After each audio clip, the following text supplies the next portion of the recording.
Halo, nama saya Lewaren Karina dan hari ini saya ingin mempresentasikan makalah saya yang berjudul Orientalisme melalui Code Mixing, Fenomena Pudarnya Penggunaan Bahasa Indonesia di Kalangan Muda. Oke, pertama-tama pendahuluan. Jadi di kalangan masyarakat Indonesia, khususnya golongan muda, penggunaan bahasa Indonesia belakangan ini mengalami degradasi signifikan.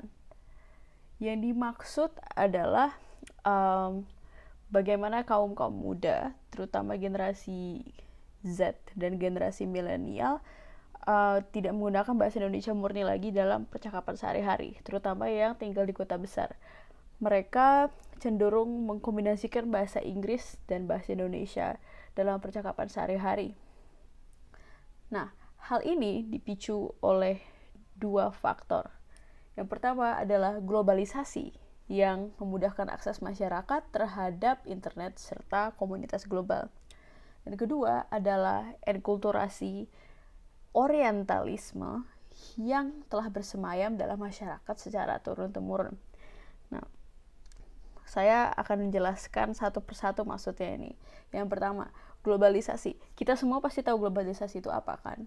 Globalisasi membuat masyarakat dari satu negara dengan negara yang lain untuk bisa berkomunikasi, berinteraksi, dan saling belajar. Nah, globalisasi pasti punya efek negatif dan efek positif.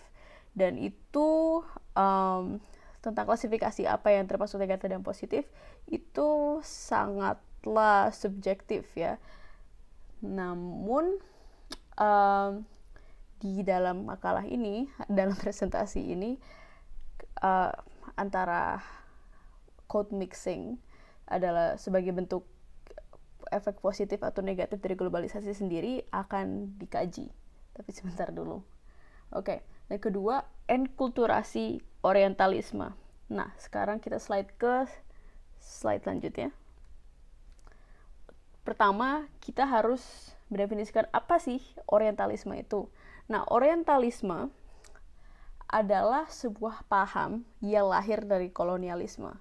Oke, ada seorang sastrawan bernama Edward Said yang berasal dari Amerika dan dia menerbitkan sebuah buku tentang orientalisme, dan argumen beliau ada Orientalism is a style of thought based upon an ontological and epistemological distinction mode between the Orient and most of the time the Occident. Nah, terjemahannya dalam bahasa Indonesia adalah Orientalisme adalah sebuah pola pikir di mana ada perbedaan, pertidaksamarataan antara the Orient, yaitu kaum Asia, dengan the Occident, yaitu kaum Barat.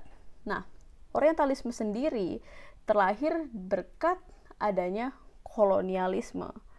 Kolonialisme yang sudah pasti dan kita semua tahu terjadi di Indonesia karena kita pernah dijajah oleh berbagai bangsa, Portugis, Inggris, Belanda.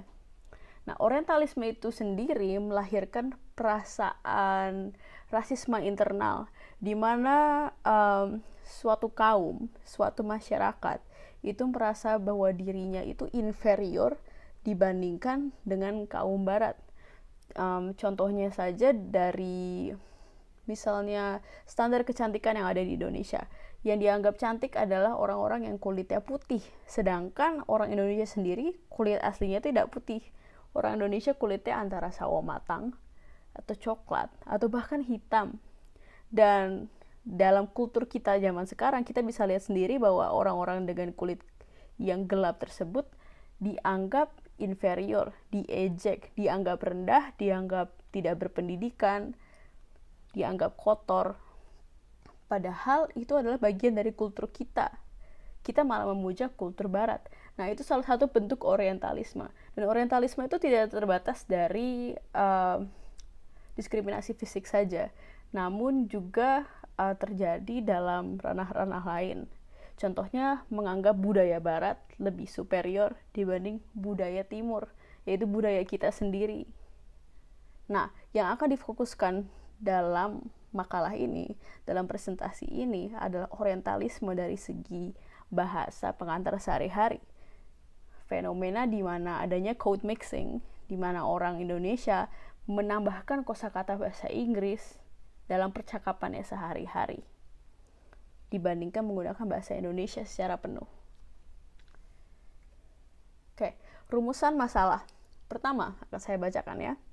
Seperti apakah wujud orientalisme melalui code mixing pada generasi muda? Tujuan dari rumusan masalah ini adalah untuk menjabarkan praktek orientalisme di masyarakat, khususnya di generasi muda. Dan kedua, bagaimana solusi penanggulangan konflik orientalisme ini supaya keberlanjutan penggunaan bahasa Indonesia yang baik dan benar dapat tersalurkan ke generasi selanjutnya. Tujuan dari pertanyaan ini adalah untuk mendiskusikan solusi terhadap dampak negatif yang disebabkan oleh orientalisme. Oke, pembahasan. Pertama, bagian A1. Bahasa gado-gado. Fenomena code mixing dalam tren bahasa gaul. Nah, istilah kerennya dari bahasa yang campur Inggris dan Indonesia adalah bahasa gado-gado. Sebelum kita masuk ke dalam topik tersebut, kita harus melihat faktor-faktor sejarah dibanding fenomena ini.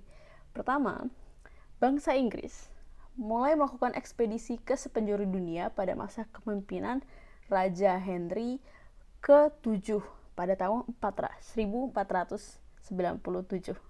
Nah, ekspedisi yang dilakukan ini bukan hanya untuk perdagangan semata, melainkan bertujuan untuk mengkolonialisasi bangsa-bangsa lain. Dan salah satu bangsa tersebut adalah bangsa Indonesia, seperti yang kita tahu sendiri. Karena Pulau Jawa pernah dijajah oleh bangsa Inggris pada tahun 1811 sampai 1816.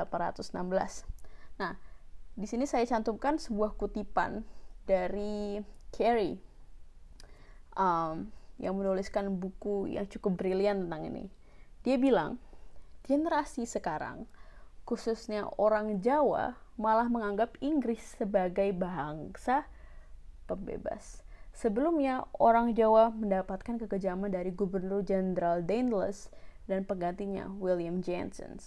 Penjajahan Inggris kesannya tidak negatif sekarang.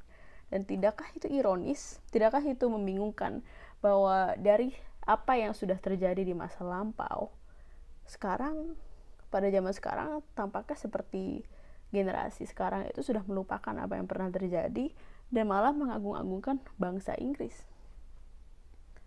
Nah, oke. A2. Masih dalam topik yang sama. Sekarang mari kita masuk ke dalam fenomena code mixing tersebut secara detail. Nah, generasi milenial dan generasi Z di kota-kota besar cenderung menggunakan bahasa gado-gado, yaitu kombinasi antara bahasa Indonesia dan bahasa Inggris. Contohnya adalah saya cantumkan sebuah tweet dari Ernest Prakasa, seorang selebriti yang kemungkinan besar kita semua sudah kenal. Isi tweetnya adalah, gue lahir di Jakbar, yaitu Jakarta Barat ya, gede di Jaksel, so ya gue gak problem whatsoever, the same, bercandaan lu doang, bercandaan lu orang, cengli aja, gak worth it aja gitu kalau kita orang baper sama begituan. A little bit bukam guan, IMO, sekata dari in my opinion. Menurut salah seorang analis, Aan Setiawan, alasan di balik fenomena code mixing ini adalah apa yang terjadi pada anak gaul Jakarta Selatan adalah campur kode karena identitas. Mereka ingin menunjukkan bahwa mereka adalah kaum terdidik, berpengetahuan luas pergaulan, dan sejenisnya. Nah, argumen Aan Setiawan ini mengklarifikasikan adanya orientalisme di dalam masyarakat Indonesia. Karena terjadi rasisme dalam bentuk anggapan bahwa dengan menggunakan bahasa Inggris, mereka membuktikan ketingkatan intelektual mereka, yang berarti secara tidak langsung bisa diterjemahkan menjadi kalau pakai bahasa Inggris, kamu pintar. Bahasa Indonesia, kamu kurang pintar. Dan kalau misalnya kita jabarkan seperti itu, sudah sangat terdengar jelas bahwa itu sangat diskriminatif dan ironis dan rasis.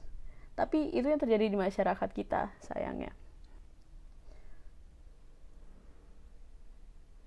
Tapi sebenarnya kalau misalnya kita analisis lagi, di balik ini ada beberapa alasan. Jadi sebenarnya faktor yang menyebabkan fenomena code mixing ini tidak hanya semata karena orientalisme. Faktor-faktor lain yaitu ketidakadaannya kata dalam bahasa Indonesia yang ada dalam bahasa Inggris. Dan contohnya nih dari tweetnya Ernest Prakasa sendiri, ada huruf IMO di belakang. Itu singkatan dari IMO, singkatan dari in my opinion, yang dalam bahasa Indonesia bisa diterjemahkan menjadi menurut pendapat saya. Nah, itu kalau misalnya kita tuliskan dalam Twitter, itu sangat boros kata kan. Namun kalau di dalam bahasa Inggris, kita bisa tuliskan IMO saja. Dan itu lebih menghemat huruf, lebih menghemat suku kata, dan sebenarnya lebih gampang disampaikan. Begitu. Dan dalam perkembangan teknologi, seni sendiri, ada banyak kata yang diperkenalkan dari bahasa Inggris dan belum ada terjemahannya dalam bahasa Indonesia. Contohnya kayak semacam log in, log out, terus tweet, post, dan lain-lain. Kalau misalnya contohnya ya, kata login, kalau diterjemahkan di dalam bahasa Indonesia, terjemahannya cuma masuk. Tapi masuk itu sangat umum. Sedangkan login itu dispesifikasikan untuk istilah digital. Sedangkan masuk bisa itu sangat umum, kayak bisa masuk ke pintu, masuk ke dalam ruangan, masuk ke dalam gua, masuk kemana. Nah, jadi bobot antara dua kata tersebut itu tidak sama. Dan sampai sekarang masih belum ada kata penggantinya yang artinya persis sama dalam bahasa Indonesia. Jadi itulah sebabnya kenapa beberapa orang, masyarakat, mulai memasukkan kosakata bahasa Inggris dalam percakapannya sehari-hari. Begitu. Nah, sekarang bagian B, apakah ada solusi dari permasalahan ini? Nah, perlu ditekankan bahwa yang dimaksud solusi bukanlah berarti sepenuhnya menghapus penggunaan bahasa Inggris dari percakapan sehari-hari generasi Z dan generasi milenial, karena jujur saja itu tidak terdengar realistis kan. Nah, solusinya adalah untuk menghilangkan orientalismenya sendiri. Orientalisme itu adalah faktor yang sudah pasti negatif karena itu bisa ditranslasikan sebagai rasisme internal. Penggunaan bahasa Inggris dalam percakapan sehari-hari sendiri itu tidak rasis. Namun, bila alasannya didasarkan oleh orientalisme, sudah pasti rasis dan akhirnya menjadi negatif. Jadi solusi pertama adalah harus ada familiarisasi generasi muda terhadap sejarah Indonesia, terutama terhadap kolonialisme dan orientalisme. Jadi kita harus memastikan bahwa generasi-generasi muda itu cukup tahu tentang sejarah Indonesia, sejarah kolonialisme, dan apa itu orientalisme, sehingga pikiran mereka bisa lebih terbuka untuk merengkuh kebudayaan sendiri dan untuk tidak mengdewakan budaya Barat, karena sejarah Indonesia sendiri dan hubungannya dengan budaya Barat itu tidak begitu positif. Kedua, harus ada kampanye untuk mendefinisikan ulang standar kecantikan di tanah air. Nah, standar kecantikan di Indonesia sangatlah berkiblat ke Barat, dan akhir-akhir ini Asia Timur. Cuma sama saja karena standar kecantikan di Asia Timur sendiri juga berkiblat ke Barat. Contohnya kayak saya sebutin tadi, contohnya adalah bagaimana di Indonesia, contohnya kulit putih itu dianggap sebagai ideal. badan yang tinggi dan langsing, hidung yang kecil dan mancung, itu yang dianggap sebagai cantik. Sedangkan ciri-ciri masyarakat lokal yaitu tubuh yang gemuk, terus kulit yang gelap, hidung yang pesek dan lebar, itu dianggap sebagai hal yang negatif. Nah, argumen saya adalah standar kecantikan itu tidak didasarkan oleh faktor genetis, melainkan melalui pembiasaan kultur. Karena di Candi Prambanan ada banyak ukiran-ukiran yang ditemukan yang menggambarkan standar kecantikan pada abad ke-10, yaitu kecantikan wanita itu tidak didasarkan oleh warna kulit, melainkan oleh kesuburan wanita tersebut. Dan wanita yang dianggap cantik adalah wanita yang tubuhnya gemuk dan mereka tidak peduli dengan warna kulit. Nah, jadi kalau misalnya mindset tentang kecantikan bisa diubah, otomatis orientalisme dalam di Indonesia sendiri bisa berkurang. Kita harus lebih terbuka untuk menunjukkan representasi lokal, wanita dan pria lokal sebagai sosok yang kita anggap cantik dibandingkan sosok-sosok dari barat gitu. Dan solusi terakhir adalah adanya upaya pengadaptasian budaya lokal dengan budaya global. Nah, yang dimaksud dari ini adalah untuk pemasukan budaya lokal yang sudah ada dari dulu ke dalam budaya internasional dan dikombinasikan dengan budaya barat. Kita bisa lihat contohnya itu dari contohnya karya musik. Mungkin kalau ada yang udah pernah dengar lagu Latih yang dibikin sama Weird Genius, itu lagunya genrenya elektronik, tapi mereka bisa berhasil memasukkan elemen musik tradisional di dalam lagu tersebut. Dan di video klipnya sendiri ada penari-penari tradisional. Nah, kalau misalnya kita bisa lebih sering melakukan itu, membuat karya-karya semacam itu, maka generasi muda akan lebih terpacu untuk melestarikan budaya lokal dan mengapresiasi budaya lokal, karena dengan cara-cara seperti itu budaya lokal seakan disetarakan dengan budaya barat. Levelnya sama, tingkat kekerenannya sama, dan otomatis orientalisme akan berkurang. Oke. Sekian presentasi saya. Terima kasih.